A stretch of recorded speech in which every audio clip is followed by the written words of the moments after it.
Hi everyone, my name is Neha Lohia and I am hosting a block called Survival for the 13th Queens World Film Festival this year, which is happening in Queens. And this block is showing on 25th of April, Thursday at 7 o'clock. We have the good fortune to meet an amazing, incredible filmmaker today, Allan Novak, who is the maker of Crossing the River. Hi, Allan. Hey, Neha, how are you? Nice to meet you. Yeah, nice to meet you. Allan, will you like to please give us a little bit information about you, what you've been doing, your work as a filmmaker, and your journey so far? Just introduce yourself a little bit for us, please. Oh, okay. I've been making comedy and documentaries for 40 years now. So I've been a professional editor in my career. I've been a director. I've created about 10 different television, either film documentary series or comedy, satire, things like that. And yeah, I've had an eclectic career. I also teach at the university, Toronto Metropolitan University, the former Ryerson. I teach media production, editing, creative storytelling, all those kinds of courses. So ask me what month it is, what year it is, and you might get a completely different answer as to what I'm doing. Wow, that's so fascinating. Like it's like really meeting somebody who's had incredible experience, not just hands-on on camera, but also like teaching it. That's really truly incredible and remarkable. Allan, can you tell us about Crossing the River? What is the film about, and what can we expect to see in this film? Okay, well, I mean, this is my family story. Being a media kid, I used to videotape my family, always. And I think I sat down with them once in 1991, and I just did an interview about their life story. Now, I always thought of my family as quite ordinary. We're a immigrant Jewish family in Winnipeg in Canada.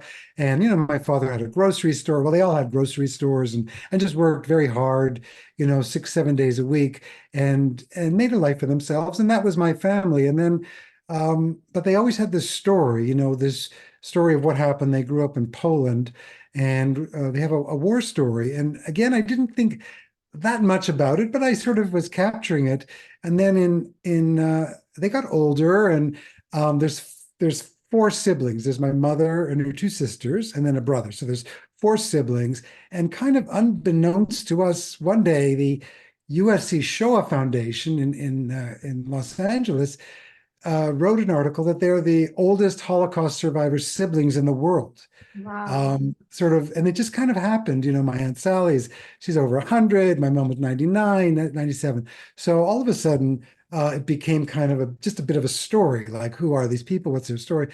And I was on a social media, and a friend, another producer friend, reached out and said, "Are the rights available to make a film about your family?" And then I went, my goodness, I guess I really have to make this film now, which I've been essentially shooting for 40 years with, just kind of both discussion, but also just whatever, verite. So I made a film telling their story, and their story is, um, it's a little known story of how they survived through chance and through choices. And it's a very emotional story. And they ended up in uh, they flee the Nazis and they end up in a forced labor camp in Stalin's Siberia. So my aunt has a very funny line. The film is also very funny because my family have a great sense of humor and they tell it like it is. So the line is, "Who would have thought Stalin would have saved our lives?" And that's a line in the film.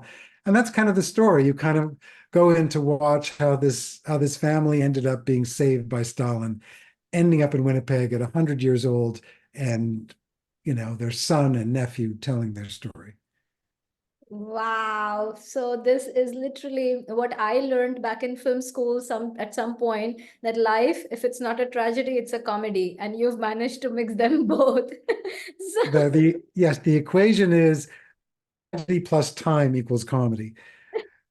Um, which isn't to say it's comedic because my Auntie Ruthie, who sort of pops out, is just a huge character. She was an actress in Yiddish theater in her time, and she just everything she says. She actually spawned a cooking series. I don't know if you see over my shoulder, there's this Uh-huh. poster there. That's my aunt, and that's called Loving Spoonfuls. And I did 68 episodes of a television series, and she was the inspiration and the pilot because she was so funny and she was such a good cook, that I made this thing, and it turned into a long-running series in Canada and in 18 countries around the world. Wow, that's so awesome. Alan, has Crossing the River played at other festivals or other places before, or this is the first New York premiere? Like, what's the journey? This is the Queen's premiere. Okay. Okay. No, we were actually were very excited and fortunate to premiere at Lincoln Center in early January. So, Film at Lincoln Center hosts the New York Jewish Film Festival. So we did premiere that, a very enthusiastic reception. And we're going to be playing in Toronto, June 5th, in Winnipeg, which is their hometown, but their real hometown, and this is what's really fascinating for me. The story starts in the subcarpathian mountains on a riverside town called Sanok, and which is where they grew up, and which is where kind of the story is launched. So we're going to be screening the film in Sanok on August 11th, at a film event done by the Film Commission there. It's going to be an outdoor screening, I guess, on a Sunday night. So I'm very excited because I have no idea how this will be land in kind of the land where they launched, and where, the Germans walked in, they made a border on the river, people fled to either side. I mean, this is the story of the film. So we're going to be back there August 11th. So we'll see.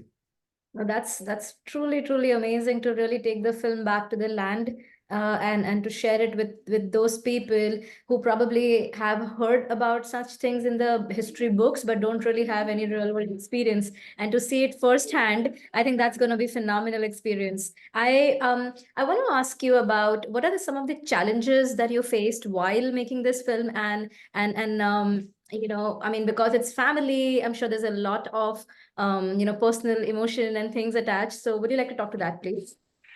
Well, the number one challenge was age, almost 101, 99, 97. And this is real, which is recollection, memory, the ability to connect to it, to the details, the sharpness. So the clock was ticking, and I got them. I literally got on a plane the week after I resolved to make the film to get kind of a core interview. So that was the case. Um, Shooting with small formats. I mean, the biggest opportunity in the film was actually provided by artificial intelligence, and this is kind of like, I started the film 2 years ago, and right when the flood of things happened, sort of a year ago, whenever it was, um, I realized that I've got these small, blurry, black and white images from that have been like smuggled literally through Siberia, and they're just like the image. So how am I going to tell a story using that? Well, surveyed the tools and found them, and the film is entirely in color and in high resolution, and it really brought to life. It didn't invent their faces. It just literally people popped out of the stories. And so that was the challenge of working with archival stuff, was really solved by AI.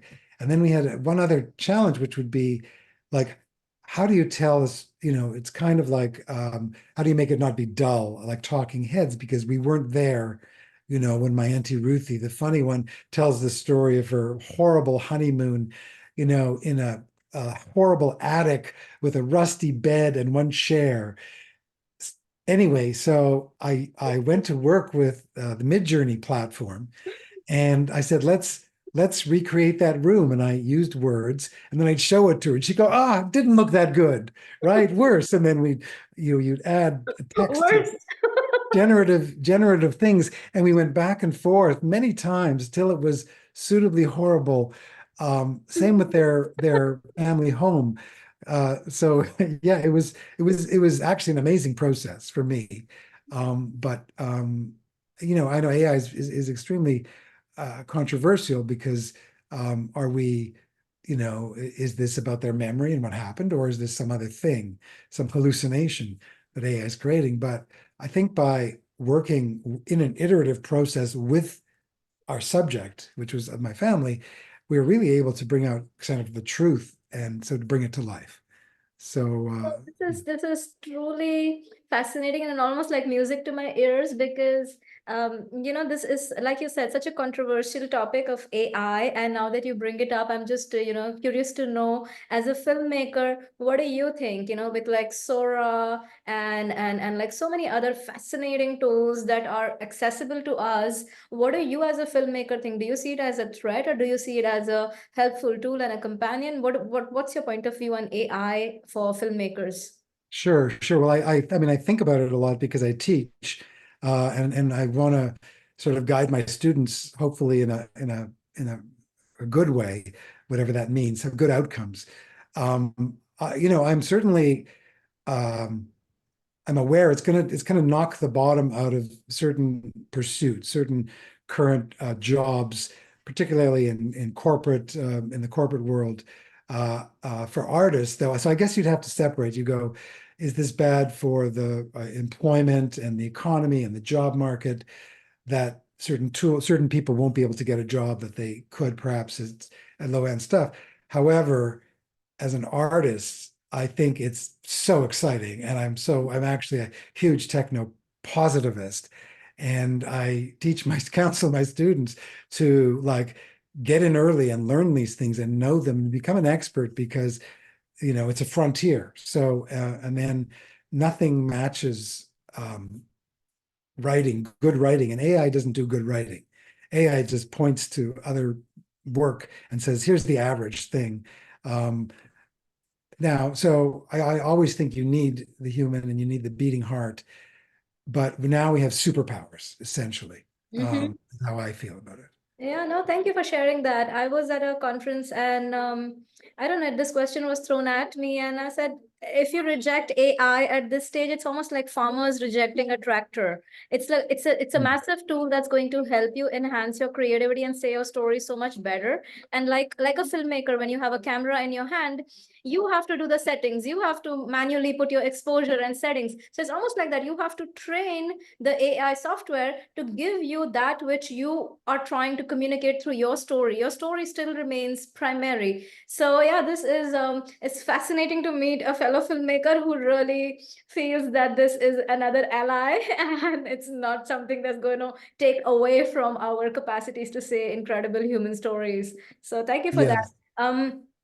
All right, I want to ask you about something personal, and especially because while you envelop everything in this thing of comedy and laughing about things at life, which is a beautiful attitude, but I'm sure surviving certain things is very hard. As a human, life is not really easy for most of us. What are some of the things that you think were that those moments of like, gosh, I hope I can survive this, and then you did, and like you overcame those. Is there anything that Oh, yeah. survival in my own life. Yes. Well, I mean, I almost drowned in Hawaii once. That's momentary, but that was kind of a very human moment, being washed out by large, giant waves in that. Um, survival, let me think. Um, because my family, I feel like I get a pass because my family had such a large survival story. In some ways, they, like so many immigrants, kind of bent over backwards to make sure that our survival was not as precarious as those. So they lived an extremely cautious life. All my family, they, again, like many immigrant families, saved every penny. They would not go on vacations. I didn't have a vacation until I was 19, or farther than an hour away, let's just say. Um, so their ongoing survival was really part of my story. So I now live my life in a fairly, well, I don't know. I'm partially cautious. I'm half with them and half rebelling against them.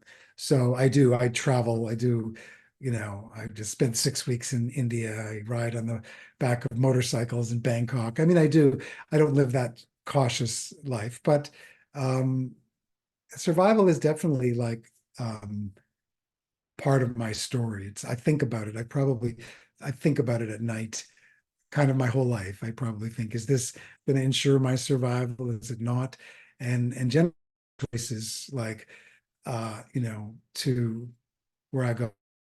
Future me will thank present me for making this choice. I've always had that kind of thinking. So I don't know if that gives you something. That's my thoughts on No, survival. absolutely, and it's so human, it's so human that I think what you said was very important. That through the day we have too much to distract ourselves with our jobs, our professions, bills to pay, people, family. But it's in the night when you're by yourself is when these thought-provoking things sort of grip us, and we start to question life, and how we can better it with each passing day. So yeah, thank you Yeah. for sharing that. And I are we seeing you in person at the event at the No, unfortunately not. My producer, who's also my cousin, who also is the granddaughter of sort of the hero in our story, will be there. So this film has got a lot of family connections, but